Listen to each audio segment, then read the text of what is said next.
Сәлеметсіздер ме балалар? Бүгінгі сабағымыздың тақырыбы сутек атомының құрылысы, бор постулаттары.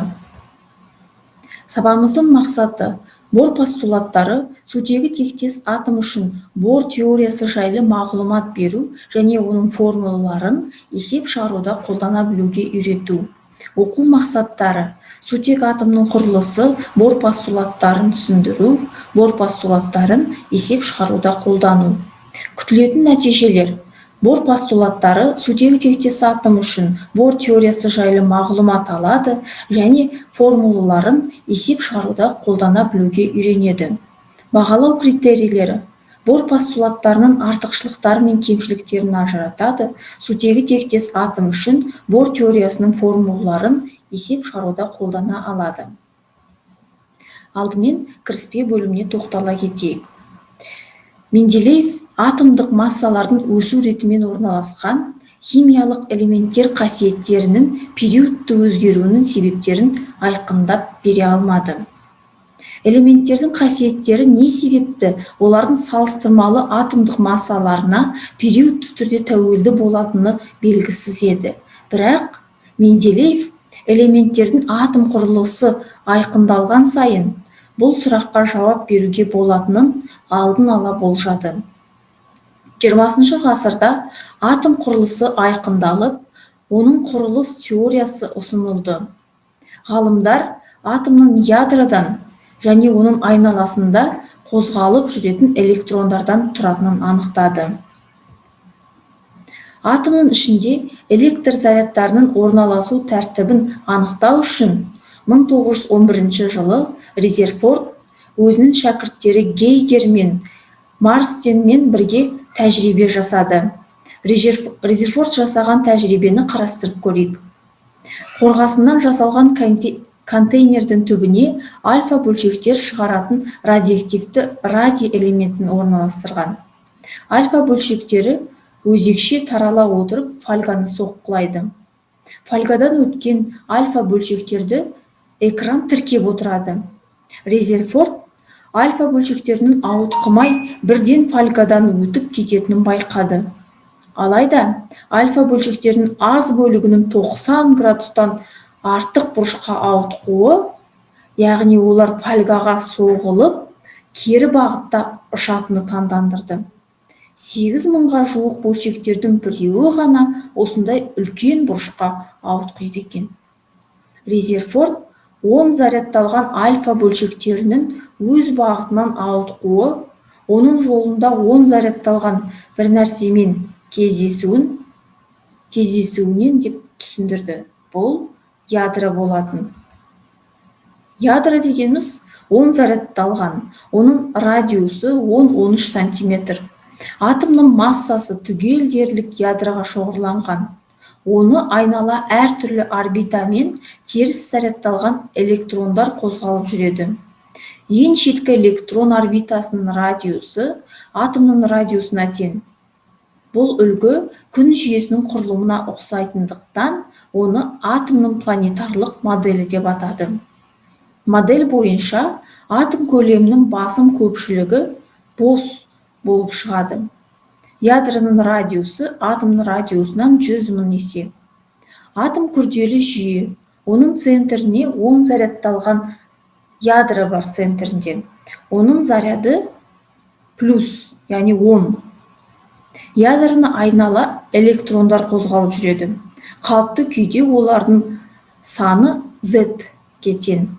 Резерфорд моделі атом құрылысын дұрыс түсіндіре білді. Ядро атом көлемінің өте кішкентай орталық бөлігін алып тұрады. Ал ядроның диаметрі 10-12-10-13 сантиметр. Ал атомның диаметрі 10-8 сантиметр шамасында. Атомдар қалыпты жағдайда бейтарап болғандықтан электрондардың заряды мен ядроның заряды бірін-бірі теңгеріп тұрады. Ғалымдардың зерттеуі бойынша атом ядроларының заряды 10 зарядталған. Ядроның құрамына кіретін 10 зарядты бөлшектерді протондар деп атайды. Кез келген элемент атомның ядросындағы протондар саны сол элементтің Менделеев кестесіндегі реттік санына тең. Ядродағы протондар мен нейтрондардың жалпы саны үлкен А әрпімен белгіленеді. Ал массалық, ол массалық сан деп аталады. Яғни А массалық санымыз тең болады Z қосылған N. Массалық сан мен заряд санын біле отырып, ядродағы нейтрондар санын таба аламыз. Яғни N дегеніміз нейтрондар саны тең болады А массалық сан азайтылған Z реттік сан. Бір-бірінен тек ядросындағы нейтрондар санына қарай ажыратылатын элемент түрлерін изотоптар деп атайды. Енді Бор қағидасына, Бор постулаттарына тоқтала кетсек. Бор постулаттарын даниялық физик Бордың атомның орнықты, яғни стационар күйін және спектрлік заңдылықтарын түсіндіруге арналған негізгі болжамдары 1913 жылдары анықталды. Сутек атомның сызықтық спектрін Бальмер-Ридберг формуласы дейді немесе. Атомның ядролық моделі мен жарық сәулесінің квантты шығарылуы мен жұтылуын түсіндіру мақсатында Нильс Бордың 1913 жылы тұжырымдаған жорамалдары мынадай. Бордың бірінші постулаты. Атомдар тек стационарлық күйлер деп аталатын қандай да бір күйлерде ғана бола алады. Бұл күйдегі электрондар ядроны айнала үдей қозғалғанымен өзінен сәуле шығармайды.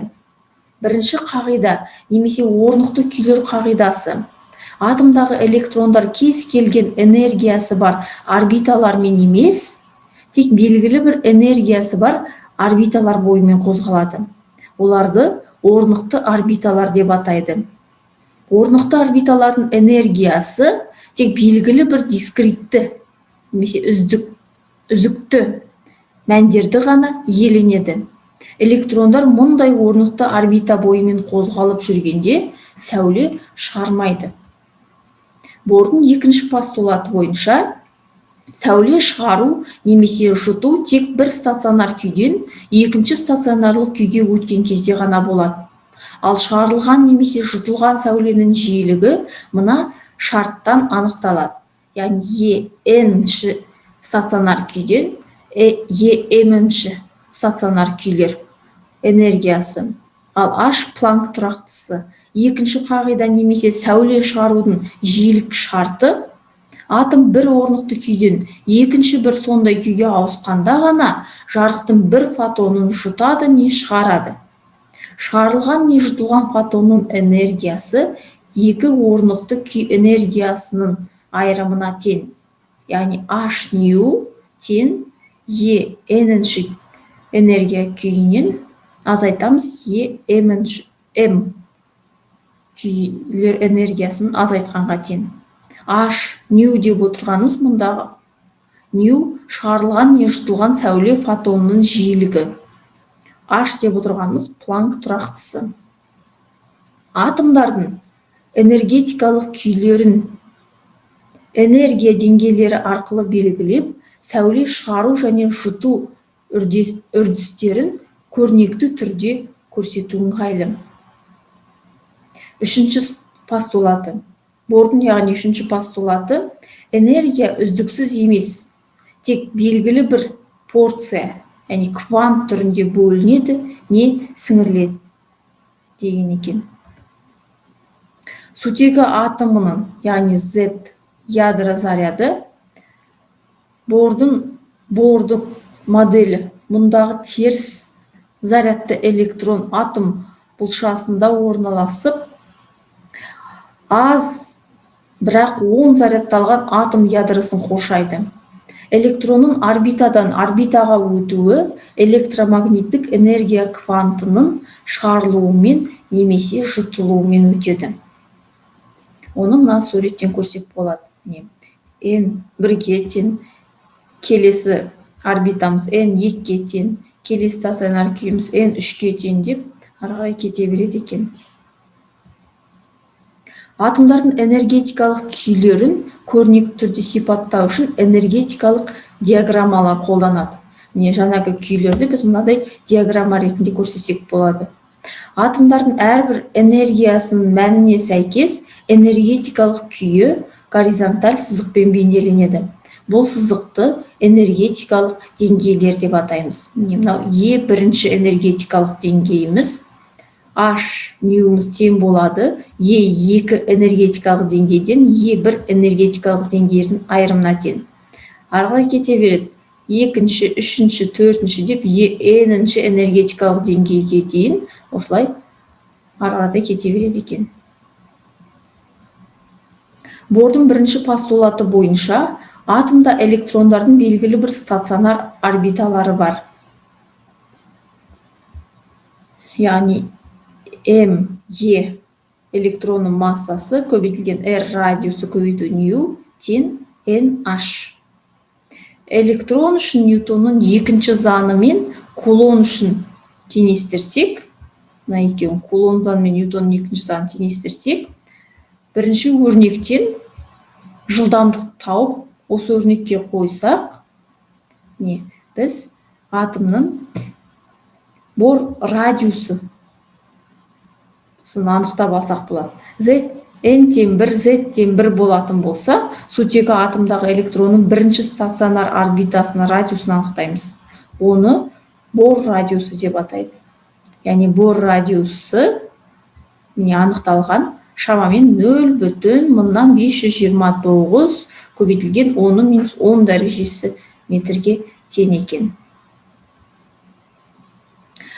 Бор теориясының кемшіліктері. Бірінші кемшілігі. Теория атомдардың спектрлік сипатының барлық көріністі бөліктерін түсіндіруге қабілетті емес. Екінші кемшілігі, ол химиялық байланысты сандық тұрғыдан есептеуге мүмкіндік бермейді екен. 1924 жылы Луи де Бройль корпускалық толқынды нанымды ұсынды. Яғни кез келген микробөлшектің қозғалысы толқындық үдеріс ретінде қарастырылады. Де Бройль қатынасты қорытты. Электрон өзін әрі бөлшек ретінде де, әрі толқын ретінде де көрсететіндігін айтуға болады. Корпускалы толқынды дуализмдік қасиетке ие. Бір жағынан алғанда, бөлшектер ретіндегі электрондар қысым туындатады. Келесі жағынан қозғалыстағы электрондар ағымы толқындық құбылысты байқатады. Мысалы, электрондардың дифракциясын алсақ болады. Қорытындылайтын болсақ, кванттық механика бойынша электронның толқындық және бөлшектікіндей қасиеті болады. Яғни толқын сияқты оның толқындық жиілігі болады, ал бөлшек сияқты оның пішіні, массасы болады. Атом құрылысын зерделеу, зат қасиеттерін жүйелеуге, физикалық қасиеттерін және олардың механизмін жіктей реттеуге, биохимиялық және фармацевтикалық сан алуанды түрде болуын пайымдай түсіндіруге мүмкіндік береді екен. Не балалар? Бүгінгі сабағымызды бекітетін болсақ, бүгінгі сабағымыз бойынша барлығы түсінікті ме сендерге? Сутегі атомның бор постулатын туралы қандай стационар күйлерде болады екен?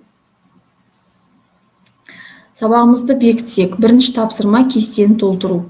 Бүгінгі тақырыбымыз бойынша, өткен тақырып бойынша сендерге мынадай формулалардың атауы жазылған кесте берілген. Осы кестедегі формулаларды белгілеуін, формулаларды жалпы жазасыздар және олардың өлшем бірлігін жазу керек. Екінші тапсырма есептер шығару. Бүгінгі тақырып бойынша, өткен тақырып бойынша сендерге мынадай 4 есеп берілген. Есептерді шығарамыз. Алдарыңызға мынадай бағалау парағын ұсынамын. Дескрипторге сүйеніп, тапсырмаларды орындап, бағалау шкаласын пайдаланып, балдық жүйе арқылы бағаларыңызды аласыздар. Кері байланыс. Бүгінгі сабақтан не үйрендім? Бүгінгі сабақта маған не ұнады? маған не қиындық келтірді? Міне осы сұрақтарға маған кері байланыс ретінде WhatsApp жүйесіне шығып сұрақтарыңызды қойсаңыздар болады.